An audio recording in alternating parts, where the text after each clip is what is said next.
আসসালামু আলাইকুম বন্ধুরা, সবাই কেমন আছেন? আমেনা কুকিং ব্লগে সবাইকে স্বাগতম। আজকে আপনাদের সাথে একটা মাছের বড়া রেসিপি নিয়ে হাজির হলাম। দেশ বা দেশের বাইরে যেখান থেকে আমার রেসিপিটা দেখছেন সবাইকে জানাই আন্তরিক অভিনন্দন। এখানে আমি রুই মাছের ডিম নিয়েছি। ডিমগুলোকে এখন ভালোভাবে ধুয়ে নিব।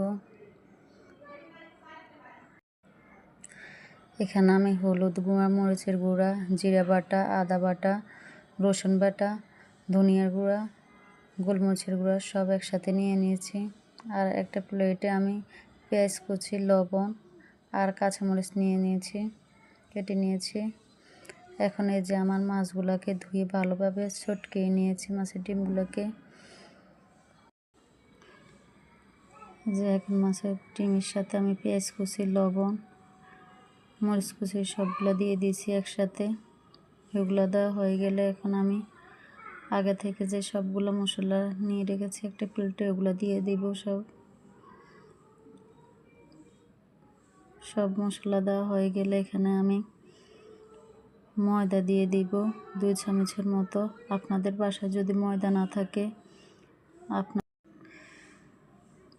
বেসন অ্যাড করতে পারেন, বা যাদের বাসায় চাউলের গুঁড়া আছে চাউলের গুঁড়া দিতে পারেন, বা কর্নফ্লাওয়ার দিতে পারেন।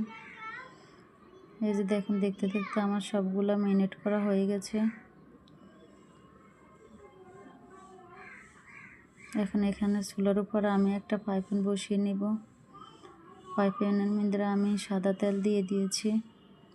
তেলটা গরম হয়ে গেলে এখন আমি মাছের বড়াগুলো এক এক করে দিয়ে দেব। বন্ধুরা আমার সাথে থাকুন, দেখতে থাকুন, কেউ ভিডিওটা স্কিপ করবেন না। আমার না ঠান্ডা লেগে গেছে, এখন ভয়েসটা হয়তো ভালো শোনা যাচ্ছে না। এখন আমি বড়াগুলোকে এপিট ওপিট করে ভালোভাবে ভেজে নেব।